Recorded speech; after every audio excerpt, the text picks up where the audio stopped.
कृपा सिन्धुभ्येव च पतितानां पावनेभ्यो वैष्णवेभ्यो नमो नमः। जय श्री कृष्ण चैतन्य प्रभु नित्यानंद श्री अद्वैत गदाधर श्रीवासादि गौरभक्तवृंद।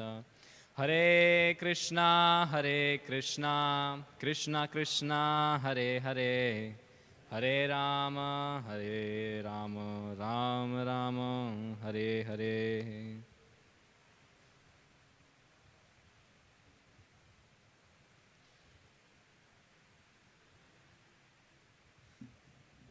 हरे कृष्ण। अच्छा, हिंदी में क्लास होता है ना, इसको तो पहले निकाल लेते हैं।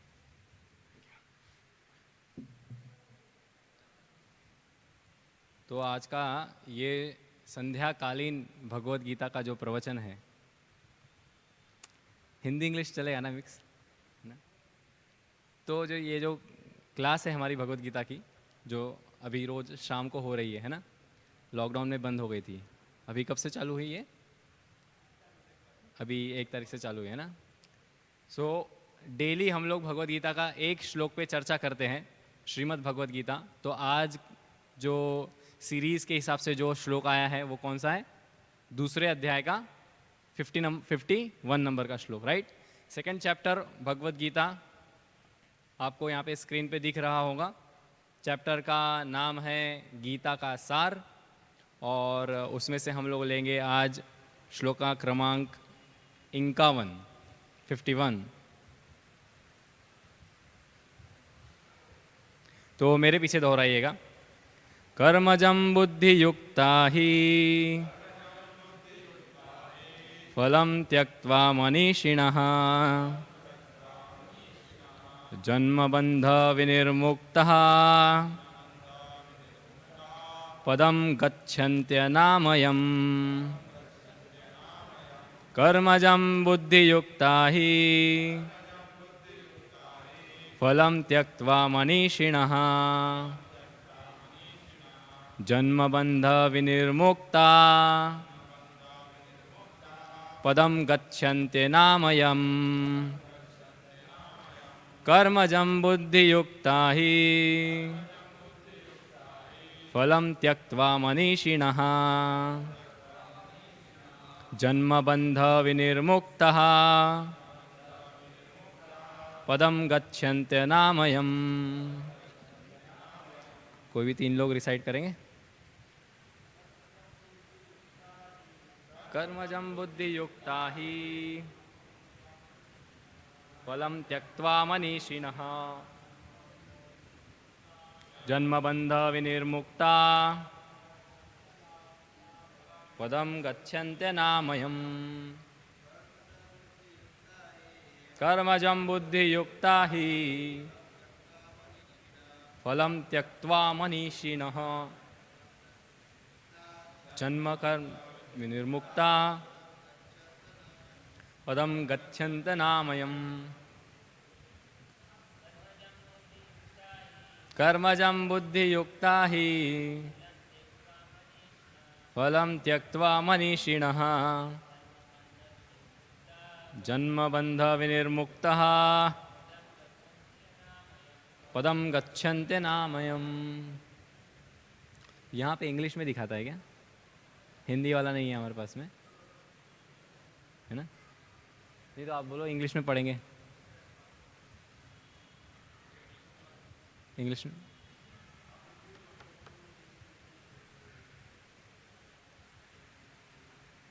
बोलिए।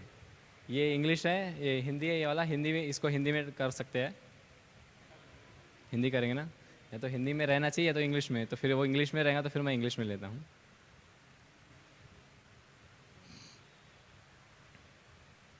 ये ऐसा श्लोक है भगवत गीता का। एक्चुअली भगवान कृष्ण ने बहुत सारे श्लोक बोले। भगवत गीता में टोटल 700 श्लोक रहते हैं, 18 अध्याय 700 श्लोक। और 700 श्लोक में से कुछ श्लोक, ऐसा नहीं कि सभी के सभी 700 श्लोक भगवान ने ही बोले हैं। भगवत गीता भगवान कृष्ण के द्वारा बोली गई है, लेकिन ये एक संवाद के रूप में है। It is a conversation between the arjuna and Krishna, and in between उसके बीच में धृतराष्ट्र जी ने एक श्लोक बोला है, संजय ने कुछ श्लोक बोले हैं, है ना, और अर्जुन और कृष्ण। सो भगवान कृष्ण ने जितने भी श्लोक बोले हैं उनमें से ये एक ऐसा श्लोक है जो आपको अश्योरेंस दे रहा है, बहुत बड़ा अश्योरेंस दे रहा है। देखते हैं क्या है, और ऐसे कौन से श्लोक है जो भगवान कृष्ण अश्योरेंस दे रहे हैं। जैसे कि रहते हैं ना LIC जीवन बीमा पॉलिसी वाले, आपको अश्योरेंस देते हैं ज़िंदगी के साथ भी, ज़िंदगी के बाद भी। लेकिन ज़िंदगी के बाद में उनको पता नहीं रहता आप कौन से कहाँ पे किस शरीर में होते हैं, तो आपके ज़िंदगी के बाद में आपके साथ में नहीं रहेंगे वो लोग, है ना। ज़िंदगी के साथ में रह सकते, ज़िंदगी के बाद में रहेंगे क्या आपके साथ में वो लोग? नहीं रहेंगे। भाई खुद की ज़िंदगी का पता नहीं है कि इस शरीर को छोड़ने के बाद में कौन सा शरीर मिलने वाला है, तो LIC जीवन बीमा वाले ऐसे कैसे अश्योरेंस दे सकते कि ज़िंदगी के साथ भी और ज़िंदगी के बाद भी? लेकिन भगवान कृष्ण ये अश्योरेंस दे। भगवान कृष्ण ये एक ऐसे LIC एजेंट है जो आपको पक्का अश्योरेंस देंगे, ज़िंदगी के साथ भी रहूँगा, ज़िंदगी के बाद भी रहूँगा, ठीक है ना। करना है क्या, जो मैं भगवत गीता में बताऊँगा। अपनी पॉलिसी क्या है, भगवत गीता। ऐसे कुछ श्लोक है जो अश्योरेंस वाले हैं। Assurance giving shlokas are there in Bhagavad Gita given by Shri Krishna. If you will follow that these shlokas, then वो जो अश्योरेंस है LIC जीवन बीमा, हमारी असली LIC जीवन बीमा हमारे जीवन में हम लागू कर सकते हैं। सो हिंदी में आ गया, राइट। तो वर्ड टू वर्ड मीनिंग, शब्दार्थ और तात्पर्य इस श्लोक का श्रीमद् AC भक्तिवेदांत स्वामी श्रील प्रभुपाद जी के द्वारा, इसको उनके संस्थापक आचार्य श्रील प्रभुपाद की जय। तो शब्दार्थ, कर्मजम, सकाम कर्मों के कारण बुद्धि युक्ता भक्ति में लगे, ही निश्चय ही फलम फल त्यक्त्वा त्याग कर मनीषिणः बड़े बड़े ऋषि मुनि या भक्तगण जन्मबंध, जन्म तथा मृत्यु के बंधन से विनिर्मुक्ता मुक्त पदम, पद पर गच्छन्ति पहुँचते हैं, अनामयम बिना कष्ट के। तो भावार्थ इस प्रकार से है, इस तरह भगवत भक्ति में लगे रहकर बड़े बड़े ऋषि मुनि अथवा भक्तगण अपने आप को इस भौतिक संसार में कर्म के फलों से मुक्त कर लेते हैं। इस प्रकार वे जन्म मृत्यु के चक्र से छूट जाते हैं और भगवान के पास जाकर उस अवस्था को प्राप्त करते हैं जो समस्त दुखों से परे है। तो आप लोग थोड़ा ट्रांसलेशन मेरे पीछे फिर से अच्छे से दोहराइएगा। इस तरह भगवत भक्ति में लगे रहकर बड़े बड़े ऋषि मुनि अथवा भक्तगण अपने आप को इस भौतिक संसार में कर्म के फलों से मुक्त कर लेते हैं। इस प्रकार वे जन्म मृत्यु के चक्र से छूट जाते हैं और भगवान के पास जाकर उस अवस्था को प्राप्त करते हैं जो समस्त दुखों से परे है। हो गया ना? किसी को क्या चाहिए अपने लाइफ में, अपनी खुद की जिंदगी में? किसी को क्या चाहिए रहता है? दुखों से छुटकारा मिल जाए और थोड़ा सुख की प्राप्ति हो जाए। बराबर है कि नहीं? यही है ना भैया, दुखों से छुटकारा मिल जाए और सुख की थोड़ी प्राप्ति हो जाए, यानी फैसिलिटीज़ मिल जाए, कुछ अपना जो भी 2 वक्त की रोटी है, कपड़ा मकान है, वो मिल जाए, और जो दुख आ रहे हैं उससे थोड़ा राहत मिल जाए। इसके अलावा और कुछ चाहिए रहता है? किसी को चाहिए रहता है? अरे हाँ या ना तो बोलो भाई। हाँ तो पत्थर के जैसे नहीं बैठने गए यहाँ पे, बोलो, है ना? तो भगवान बोल रहे हैं यहाँ पे संसार के कर्म फल से मुक्ति मिल जाएगी और वो उधर पहुँच जाएगा जहाँ पे कोई दुख नहीं है, कष्ट नहीं है, राइट? बस हो गया। ऐसा ही बहुत सारे श्लोक बोले भगवान ने, अश्योरेंस दे रहे हैं आपको, बार बार बार बार ठोक के दिमाग में आपको ठोक रहे हैं। अरे भाई अभी भी बुद्धि खुली नहीं है तेरी, बता रहा हूँ सुन ले। तात्पर्य पढ़ते हैं और तात्पर्य पे थोड़ा डिस्कस करेंगे। तात्पर्य प्रभुपाद जी के द्वारा, मुक्त जीवों का संबंध उस स्थान से होता है जहां भौतिक कष्ट नहीं होते। मुक्त जीवों का संबंध मतलब कि मुक्त आत्माएं जो होती है, अभी हम कैसे हैं? बद्ध आत्माएं, है ना। तो हमारा संबंध एक्चुअली मुक्त जीवों का संबंध, मतलब आत्मा का संबंध क्या होता है, उस स्थान से होता है जहाँ पे कोई भौतिक कष्ट नहीं है, मतलब कि वैकुंठ धाम, सिंपल है ना। वैकुंठ मतलब कि जहाँ पे कोई कुंठा नहीं है, वहाँ से हमारा संपर्क होता है। आत्मा का संपर्क कहाँ से होता है? वैकुंठ धाम से होता है, मतलब कि हम सब वहाँ से आए हैं। कौन बोल सकता है कि मैं सच में आया हूँ वहाँ से करके? क्या आपके पास में प्रूफ है? क्या प्रूफ है आपके पास में कि आप सच में वैकुंठ धाम से आए हैं?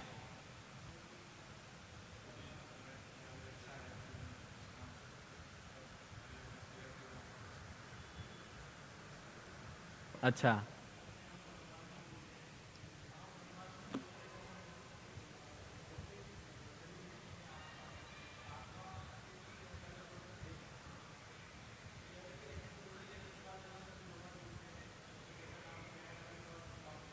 हाँ भाई, मेरे को ये सब कुछ नहीं पता।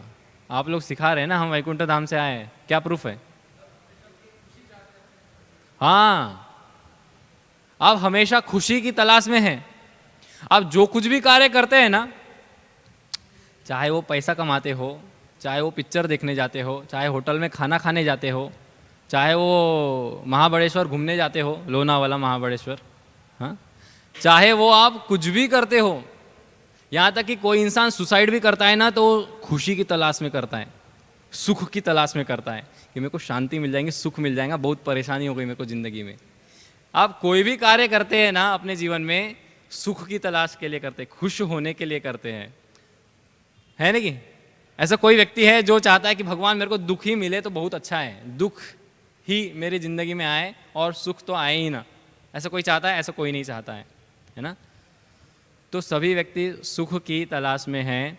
ये एक साइन है, ये एक सिग्निफिकेंस है कि ये जो जगत है यहाँ के हम नहीं हैं। बिकॉज ये जो जगत है ये सुखों से भरा हुआ है या दुखों से भरा हुआ है? भाई, जगत को बनाने वाले ने ये जो प्रोडक्ट बनाया है ना, ये जो प्रोडक्ट है ना, प्रोडक्ट का जो मैन्युफैक्चरर है, वो मैन्युफैक्चरर ने इस पे स्टैंप लगा दिया है। क्या इस प्रोडक्ट पे लिखा? जैसे प्रोडक्ट पे लिखा रहता है ना, हाँ, कि हजार्डस फॉर हेल्थ, हाँ, for external use only, right, है ना, कीप अवे फ्रॉम चिल्ड्रन, है ना। वैसे ही एक ये जो क्रिएटर है, ये मैन्युफैक्चरर है इस जगत का, इस यूनिवर्स का, इस ब्रह्मांड का, उसने इस ब्रह्मांड को बनाते समय में उस पर स्टैंप लगा दिया है, टर्म्स एंड कंडीशन लगा दिया है, दुःखालयम अशाश्वतम। क्या श्लोक है वो? मामुपेत्य पुनर्जन्म दुःखालयम अशाश्वतम नाप्नुवन्ति महात्मानः संसिद्धिम परमाम गता। राइट, दुःखालयम अशाश्वतम बोल दिया भगवान ने पहले ही। दो कंडीशन लगा दी यहाँ पे कि ये जो जगत है दुखों का आलय है और टेम्पररी है। तुम बोलोगे नहीं भैया, दुखों का आलय कैसे हो सकता है, हम तो जी रहे हैं जिंदगी, खुशी मिल रही है हमको भी, ऐसा थोड़ी है। ठीक है, जो खुशी मिल रही है वो भी कैसी रहेंगी? अशाश्वत, मतलब टेम्पररी, है ना। तो हम लोग सुख की खोज में हैं। ये एक सिग्निफिकेंस है कि हम इस जगत के नहीं हैं, हम उस जगत के हैं जहाँ पे कोई कष्ट नहीं होता।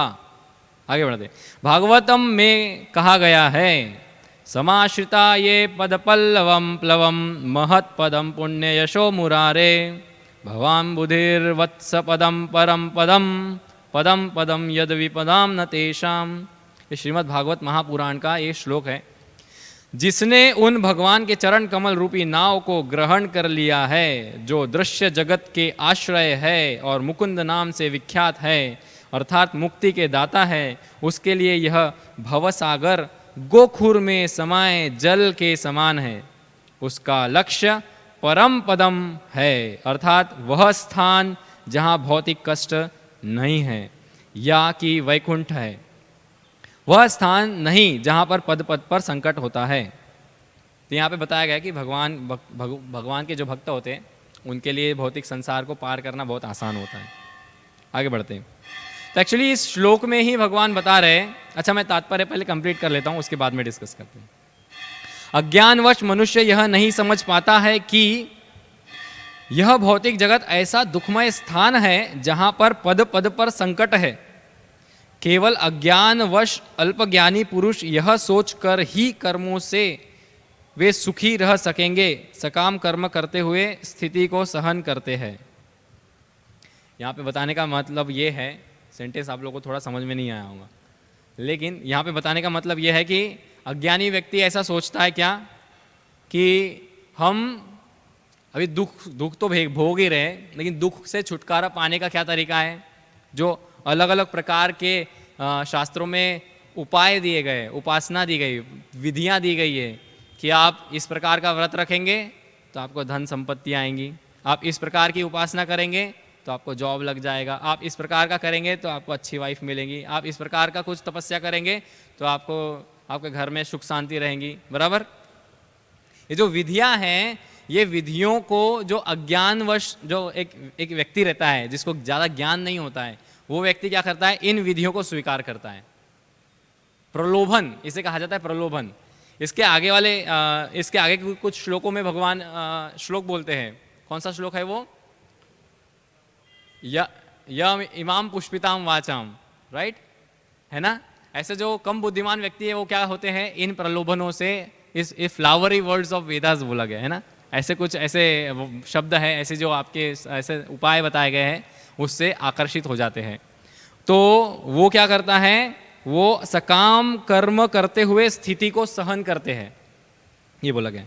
उन्हें यह ज्ञात नहीं है कि इस संसार में कहीं भी कोई भी शरीर दुखों से रहित नहीं है। संसार में सर्वत्र जीवन के दुख, जन्म मृत्यु तथा जरा व्याधि विद्यमान है। देखो, हमको भी पता है कि कोई भी शरीर दुखों से रहित नहीं है, राइट। हमारा शरीर है, 9 प्रकार के छेद है। कितने प्रकार के? कितने प्रकार के छेद है? 9 प्रकार के, है कि नहीं है? 10वां किसी के पास में नहीं ना। 9 प्रकार के छेद है इस शरीर में। वो 6 के 6 छेदों में से कोई ऐसी वस्तु निकलती है जो आप संभाल के रखते? नहीं, है ना।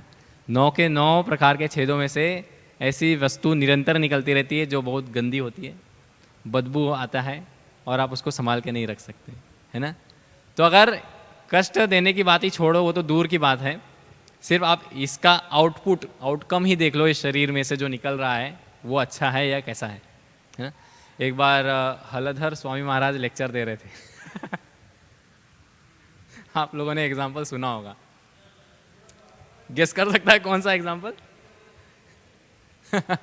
हम ये शरीर को इतना अच्छा समझते हैं, राइट, है ना, सजाएंगे धजाएंगे और इतना अपने आप को सुंदर, रूप सुंदर, क्या ब्यूटीफुल हैंडसम समझेंगे। हलधर महाराज एग्जाम्पल दे रहे थे कि ये शरीर इतना अबॉमिनेबल, उसको शब्द क्या है हिंदी में मुझे पता नहीं, इतना ज़्यादा अबॉमिनेबल है कि जो बता देता हूँ स्टोरी। एक बार क्या हुआ एक व्यक्ति ने मल त्यागा, गांव का व्यक्ति था।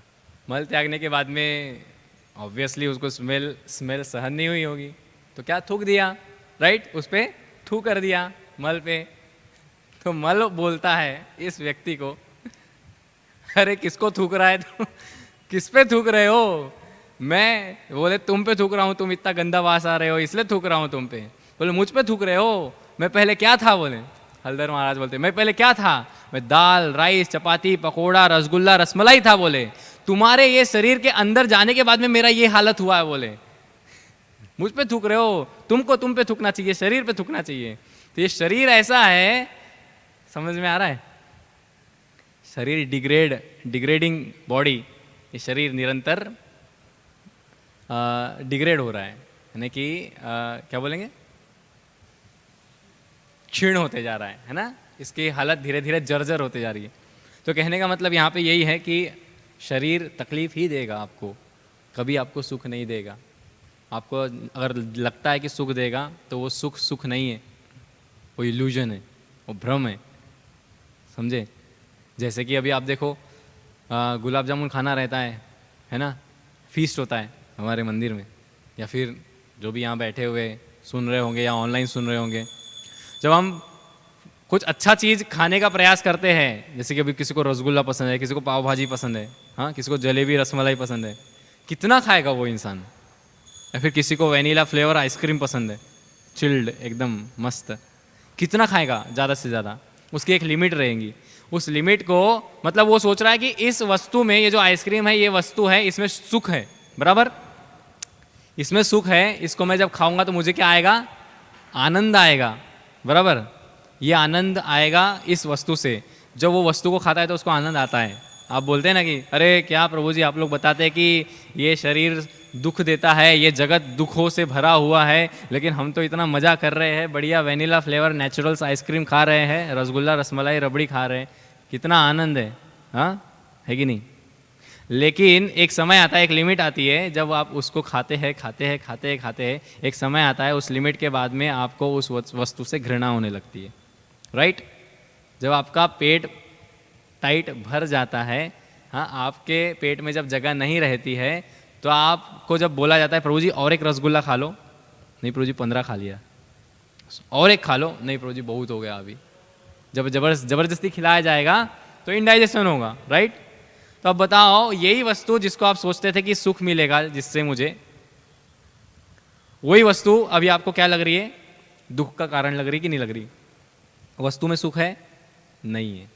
तो ये इस जगत का एक गुणधर्म है, ऐसा बोल सकते हैं। फलस्वरूप वह वैकुंठ लोक जाने का अधिकारी, अच्छा यहाँ पे नहीं, किंतु जो अपने वास्तविक स्वरूप को समझ लेता है और इस प्रकार भगवान की स्थिति को समझ लेता है, वही भगवान की प्रेमा भक्ति में लगता है। फलस्वरूप वह वैकुंठ लोक जाने का अधिकारी बन जाता है, जहाँ न तो भौतिक कष्टमय जीवन है, न ही काल का प्रभाव तथा मृत्यु है। अपने स्वरूप को जानने का अर्थ है भगवान की अलौकिक स्थिति को भी जान लेना। जो भ्रमवश यह सोचता है कि जीव की स्थिति तथा भगवान की स्थिति एक समान है, उसे समझो कि वह अंधकार में है और स्वयं भगवत भक्ति करने में असमर्थ है। तो यहाँ पे बताया गया कि अपनी स्थिति को समझ जाना, और अपनी स्थिति को समझने का मतलब है भगवान की स्थिति को भी समझना। एक्चुअली देखा जाए तो भगवान की स्थिति को समझना और फिर अपनी स्थिति को समझना आसान है, समझे क्या बोला, सुना आप लोगों ने। यहाँ बोला गया है कि भगवान, अपनी स्थिति को समझने का मतलब है भगवान की स्थिति को भी समझ लेना, ठीक है। लेकिन भगवान की स्थिति को समझते हुए अपनी स्थिति को समझना बहुत आसान है।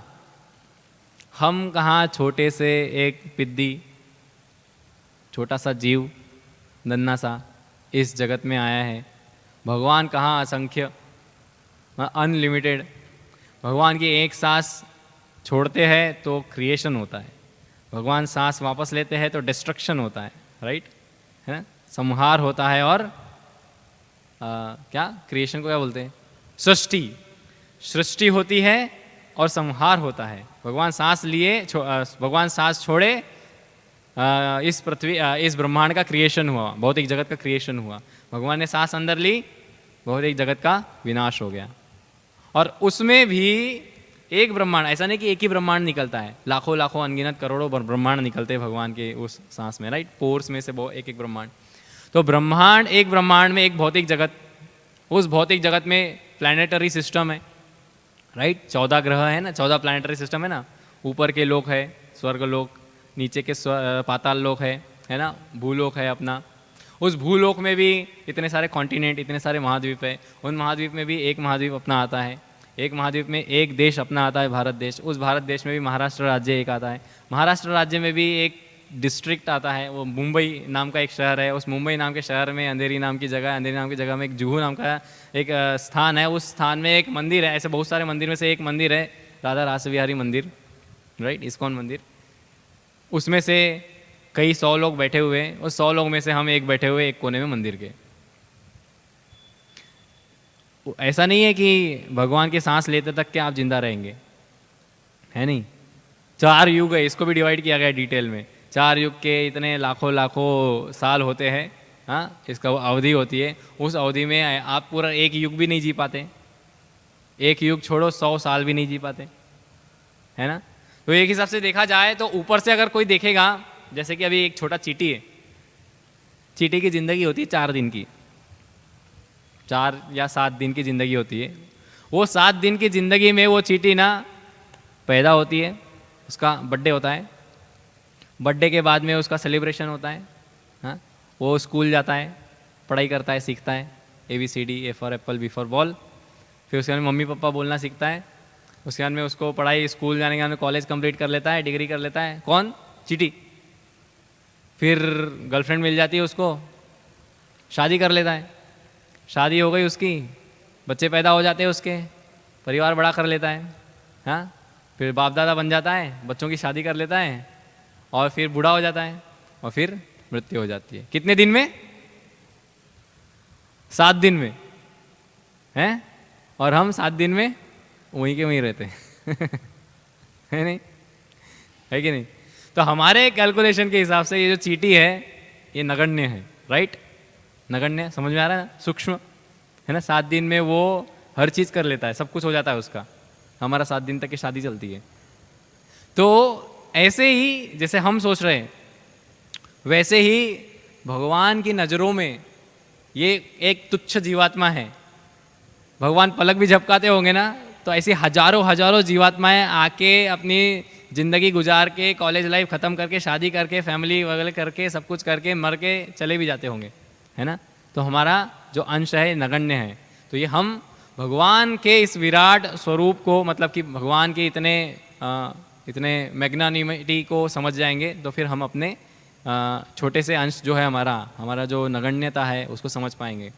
और ये नगण्यता भी ठीक है, ये तो आपको एग्जिस्टेंस क्या है बता दिया, लेकिन हमारा जो स्वरूप है, हाँ, हमारा जो पोजीशन है, कॉन्स्टिट्यूशनल पोजीशन, वो है सेवक।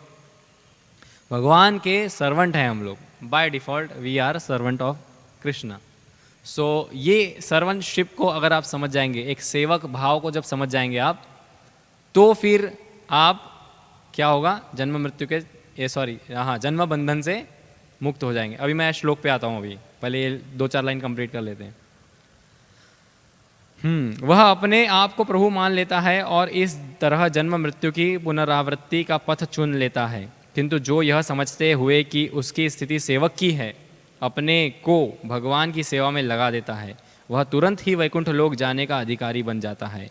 भगवान की सेवा कर्मयोग या बुद्धि योग कहलाती है, जिसे स्पष्ट शब्दों में भगवत भक्ति कहते हैं। तो अगर आप श्लोक देखेंगे तो ये जो श्लोक है इसमें बोला गया कर्मजम बुद्धि युक्ता ही फलम त्यक्त्वा मनीषिणः। तो शब्दार्थ में ही समझ में आता है। कर्मजम का मतलब क्या है? जितने भी हमारे कर्म हैं, सकाम कर्म, हमारी इच्छा के कारण हमने जो भी कर्म किया है, तो क्या फलम त्यक्त्वा कर्मजम। फलम त्यक्त्वा मतलब फल को त्याग देना। श्लोक दिखाएंगे? तो फल को त्याग देना, फलम त्यक्त्वा, कौन से फल को त्याग देना? जो कर्मजम, मतलब हमारे जो इच्छा से हमने जो कर्म किया है उससे जो फल मिला है हमको, उन फलों को जब हम त्याग देते हैं तो क्या होता है? अच्छा, कैसे त्यागते हैं वो भी बोला। क्या है? मनीषिणः। ये जो शब्द यूज किया गया मनीषिणः, यहाँ पे वर्ड टू वर्ड मीनिंग में बड़े बड़े ऋषि मुनि या भक्तगण के बारे में बताया गया है। और एक्चुअली इसका मतलब जैसे बताया गया है कि इसका और एक मतलब होता है, मनीषिणः का मतलब होता है इंटेलिजेंट, बुद्धि। अपने इंटेलिजेंस को यूज करके, कैसे यूज करके? बुद्धि युक्ता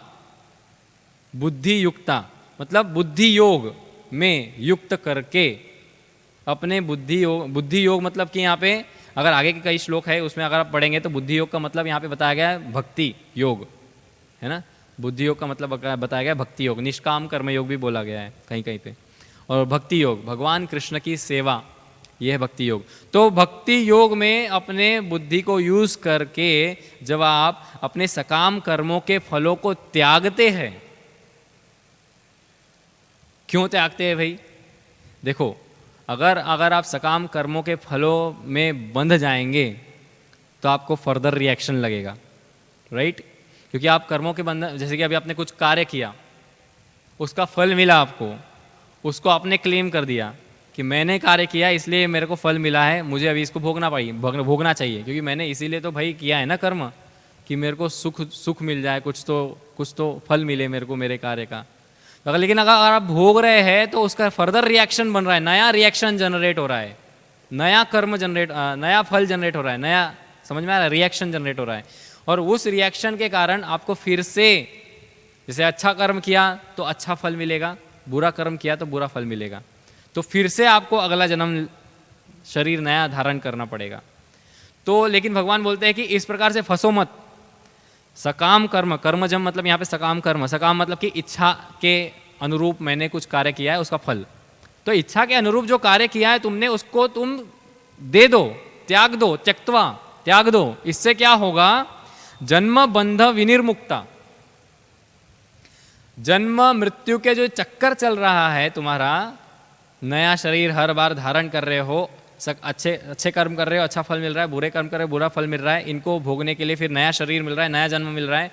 फिर उसमें पुराने कर्मों के हिसाब से जो भी एक्टिविटीज़ अभी हम कर रहे हैं उससे नए कर्म जनरेट हो रहे हैं, फिर उसको भोगने के लिए फिर से नया शरीर। लाइक दिस ये जन्म मृत्यु का चक्कर घूमते ही रहता है। इसको बोलते कर्म साइकिल।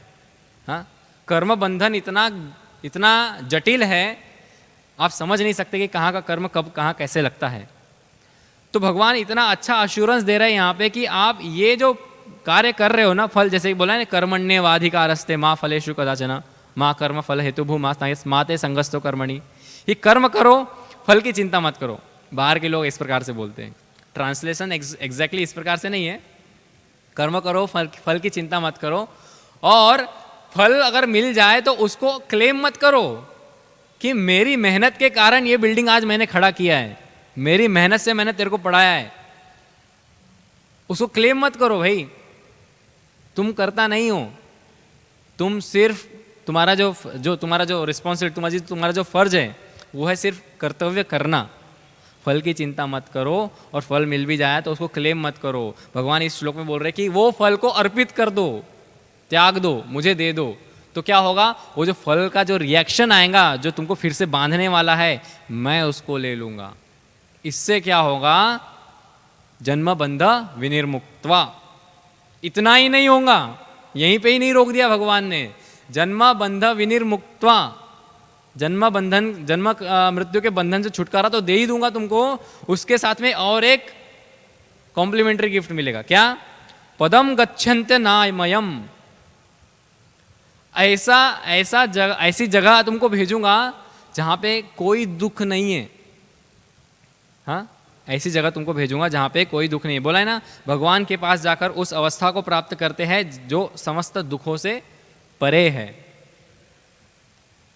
तो भगवान इतना अच्छा, इतना बड़ा, कोई भी देवी देवता कहो या फिर कोई भी ऐसी पर्सनालिटी बोलो, हाँ, और कोई भगवान कहीं बोला है, कहीं नहीं बोला है। भगवद गीता में ही भगवान बार बार बोलते जा रहे हैं। कोई अगर भगवद गीता के सिर्फ ट्रांसलेशन को भी पढ़ लेगा ना श्लोक के, और थोड़ा बुद्धिमान होगा ना, तो उसका फ़ायदा ले लेगा।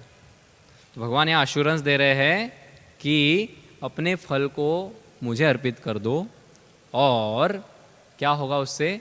तुम कर्म बंधन से मुक्त हो जाओगे, जन्म मृत्यु के चक्कर में पड़ना ही नहीं पड़ेगा, और सीधा मेरे धाम पे आ जाओगे। समझे? है ना?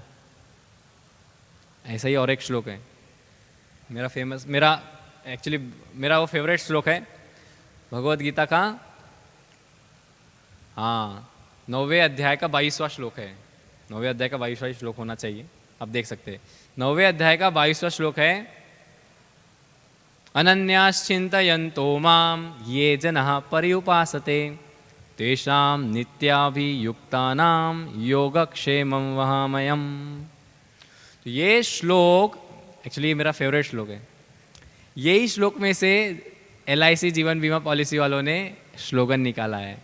अगर आप LIC का लोगो देखेंगे ना, लोगो, LIC जीवन बीमा पॉलिसी का लोगो, उसमें लिखा हुआ है ऐसा, योगक्षेम वहामयम।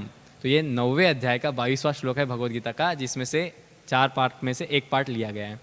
सो ये श्लोक का मतलब क्या होता है? होप मैं उसको निकाल पाऊँ। 9वें अध्याय का 22वां श्लोक, हाँ, पढ़ लेते हैं। सो ये ऐसा अश्योरेंस गिविंग श्लोक है जो भगवान बोल रहे हैं 9वें अध्याय में। 9वां अध्याय है परम गुह्य ज्ञान। तो इसका ट्रांसलेशन इस प्रकार से है, किंतु जो लोग अनन्य भाव से मेरे दिव्य स्वरूप का ध्यान करते हुए निरंतर मेरी पूजा करते हैं, उनकी जो आवश्यकताएं हैं होती है उन्हें मैं पूरा करता हूँ, और जो कुछ उनके पास है उसकी रक्षा करता हूँ। इधर भी दो चीज भगवान ने वो ऐसी दे दी जिससे जीवन पूरा संपूर्ण संपन्न हो जाता है। भगवान क्या बोल रहे हैं? अनन्य भाव से, अनन्यास चिंतयन्तो माम, अनन्य भाव से मेरा जो चिंतन करता है उसके लिए मैं क्या करता हूं? योगक्षेमं वहामयम, उसके लिए योग क्षेम, योग मतलब जो है उसको मैं प्रोटेक्ट करता हूँ, हाँ? और क्षेम मतलब कि जो कमी है उसकी मैं पूर्ति करता हूँ। तो ये अपने LIC जीवन बीमा पॉलिसी वाले ने यहाँ से श्लोक उसको उठाया है। आपके पास में जो है उसकी हम रक्षा करेंगे और जो नहीं है वो हम आपको प्रदान करेंगे। हम आपको वही प्रदान करेंगे जितना आप पैसा हमको देंगे, बराबर? नहीं, ऐसा ही होता है ना LIC की पॉलिसीज, जितना पैसा तुमने दिया उतना तुमको हम प्रदान करेंगे। भगवान कुछ बोल रहे, कुछ मांग रहे क्या आपको? कुछ नहीं मांग रहे। अनन्या चिंतन, सिर्फ चिंतन करो भगवान का, भगवान के नाम का जप करो। हरे कृष्णा कृष्णा कृष्णा हरे हरे, हरे राम राम राम हरे हरे। अरे कम से कम एक माला तो करो हरे कृष्ण महामंत्र की। शास्त्र में बताया गया है ये मंत्र कली संतरण उपनिषद में, इस्कॉन वालों ने नहीं निकाला है ये मंत्र, ठीक है ना? शास्त्र में दिया गया, कली संतरण उपनिषद में बताया गया है कलयुग के लिए। इति षोडशकं नाम नाम कली कल्मष नाशनम नातर परतर उपाय सर्व वेदेषु दृश्यते। यही एक ऐसा 16 अक्षर का महामंत्र है जो सभी के सभी काली के कल्मशों से आपको मुक्त कर देगा, और इसके अलावा और कोई उपाय हमें वेदों में नहीं दिख रहा है। तो बाकी के मंत्र फिर किधर से आए भाई? तो हमको क्या करना, किधर से आए? हमको इतना पता चल गया कि ये मंत्र है जो अपने को अल्टीमेट सॉल्यूशन देने वाला है। तो अनन्यास चिंतयन्तो माम करेंगे तो योगक्षेमं वहामयम, जो आपके पास में है उसकी रक्षा करूंगा, जो नहीं है उसकी पूर्ति करूंगा। यही तो चाहिए ना आपको। अभी यहाँ पे कुछ ब्रह्मचर्य एस्पायरेंट्स बैठे हुए हैं, राइट? कुछ लोग अपना आजीवन ब्रह्मचर्य व्रत पालन करने का प्रयास कर रहे हैं। कुछ लोग हो सकता है आगे चल के गृहस्थी में चाहे गृहस्थी करें। ब्रह्मचारी रहे या गृहस्थ रहे, वो ये दो चीज़ उसको जरूरी है भाई। भगवान कृपा करके so called dash dash dash dash इनकी रक्षा करो भगवान, प्लीज़ इनको थोड़ा ध्यान दो। मैंने तो अपना सर्वस्व दे दिया है यहाँ पे। प्रार्थना करते कि नहीं करते? करते हैं ना। अगर कोई गृहस्थ भी रहेगा वो भी यही प्रार्थना करेगा, भगवान कृपा करके डैश डैश डैश इनकी रक्षा करो, या फिर मेरी, वो डैश डैश में कुछ भी आ सकता है ना। तो भगवान ने यहाँ बोला जो है उसकी रक्षा करता हूँ, बोल दिया ना, प्रार्थना करने की ज़रूरत नहीं है। अनन्यास चिंतयन्तो माम करो, ठीक है। और क्या दूसरी चीज़ क्या मांगते हैं हम लोग? भगवान गाड़ी दे दो, बंगला दे दो, नौकरी दे दो, अच्छी वाली बीवी दे दो, नहीं है ना, बाहर के लोग मांगते हैं। और या फिर हम मांगते हैं भगवान सबको सुख शांति मिले, घर परिवार संपन्न रहे, हमारा बेटा सुखपूर्वक ज़िंदगी जिए। ब्रह्मचारी लोग क्या मांगते हैं? भगवान कृपया करके मुझे इतना दृढ़ता दीजिए कि मैं आजीवन ब्रह्मचर्य व्रत का पालन कर सकूं। भगवान कृपा करके मेरे अंदर सिंसियरिटी बुलाइए, भगवान कृपा करके मेरे अंदर डिटर्मिनेशन, एक दृढ़ता चाहिए, या जो भी चाहिए, जो भी हम मांगते हैं। जो नहीं है वो मांगते हैं, जो है उसका हमको रक्षा कर। तो ये दो, यहाँ पे दो चीज़ को बताया है भगवान ने। क्या करना है? अनन्यास चिंतयन्तो माम, भगवान बोल रहे। तो क्यों प्रैक्टिकली अप्लाई नहीं करेंगे हम इसको? हरे कृष्ण महामंत्र जपते रोज सुबह, वही एक समय रहता है जिस पे आप प्रैक्टिकली अप्लाई कर सकते हैं।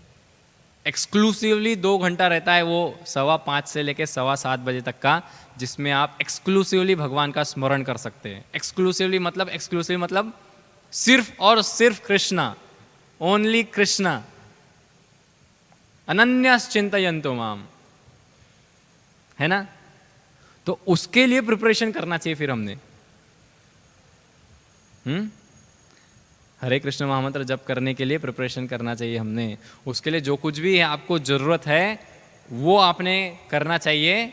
बाकी दिन में भाई कुछ भी, कहीं पे भी कुछ भी गड़बड़ हो चलेगा, लेकिन वो हरे कृष्ण महामंत्र 2 घंटा जप करने के लिए आपने पूरा भरसक प्रयास करना चाहिए, समझे। वो 16 माला, वो चिंतन भगवान का अच्छे से हो गया ना।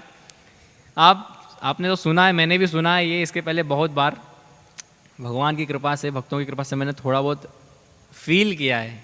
एक फील तो सब लोग करते ही है, मंदिर में आते हैं, इतना सुंदर कीर्तन होता है तो सब लोग फील करते हैं, वाह मैं कहाँ था और कहाँ आ गया, राइट, है ना। उसी प्रकार से मैंने भी एक थोड़ा सा फील किया है, थोड़ा छोटा मोटा ऐसा।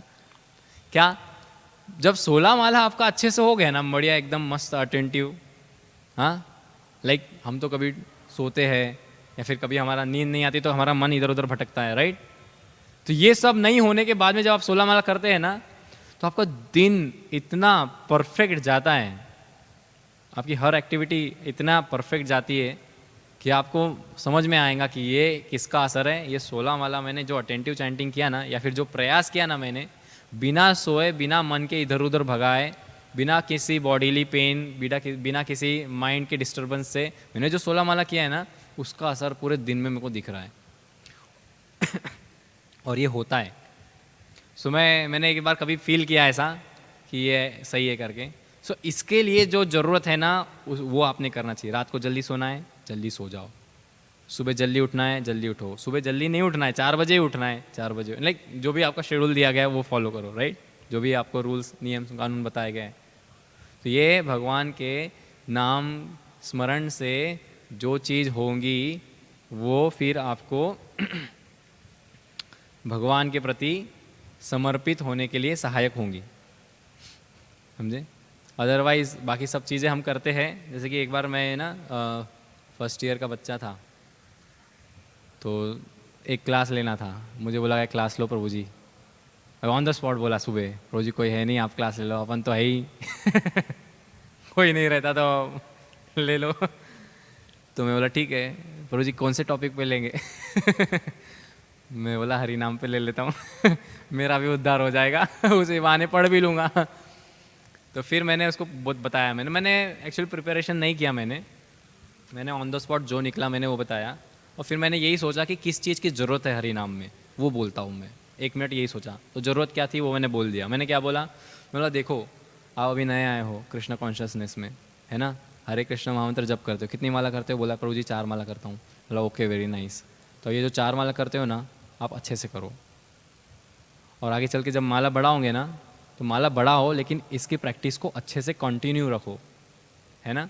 देखो हमारे आसपास में बहुत सारे सीनियर डिवोटीज़ है और बाई इक्वल डिवोटीज़ हैं हमारे पास में, उनको देख के आप जप मत सीखो कि वो चलते हुए भी जप कर रहे हैं, या फिर वो बात करते हुए जप कर रहे हैं, या फिर हाथ में थैली में हाथ डाला हुआ है और फिर आप कुछ दूसरा कार्य कर रहे हैं। ये सब नहीं सीखना है हमको क्या करना है? इस जप को एक्सक्लूसिवली करना है, समझे। हर भक्त कृष्णा कॉन्शियसनेस में जुड़ने के बाद में हर चीज कर लेता है, हर चीज में दक्ष हो जाता है, लेकिन मैक्सिमम भक्त इस चीज में दक्ष होना भूल जाते हैं। क्या? चैंटिंग हरे कृष्ण महामंत्र एक्सक्लूसिवली फॉर कृष्णा, है कि नहीं, है ना। अभी देखो हम भी यहाँ पे बहुत सारे भक्त हैं जो नए नहीं हैं, पीला कपड़ा पहने हैं भले ही से, लेकिन सब लोग अंडर ट्रेनिंग हो चुके हैं, कई सेवाएं कर चुके हैं, प्रचार कार्य कर चुके हैं, यहाँ पे सब लोग हैं, सबको पता ही है। तो हमने अपने आप को परखना चाहिए कि आज मेरे को इतने साल हो गए, मैं भी परखता हूँ कितने साल हो गए, मेरा जब की क्वालिटी कहाँ पर है। सुब्रू जी आप सब कुछ कर लेंगे, जब की क्वालिटी नहीं सुधारेंगे ना, तो आपकी गाड़ी उधर की उधर रहेंगी, है ना। स्किलफुल कार्य हो जाएगा वो, लेकिन अंदर कुछ नहीं हो पाएगा, नाम रुचि नहीं आएगी। सो इसी प्रकार से भगवान का चिंतन करो, भगवान आपको अश्योरेंस दे रहे हैं क्या करना है, ठीक है ना। सो मैंने अपना प्रयास किया आप लोगों को कुछ समझाने का इस श्लोक में से, कुछ गलत, कुछ बुरा या उल्टा सीधा कुछ निकल गया होगा मेरे मुंह से तो क्षमा करिएगा। भगवान से मेरे लिए प्रार्थना करिए कि मैं भी कुछ नाम रुचि ला सकूं। हरे कृष्णा कृष्णा कृष्णा हरे हरे, हरे राम राम राम हरे हरे। श्रीमद् भगवद गीता यथारूप की जय। श्रील प्रभुपाद की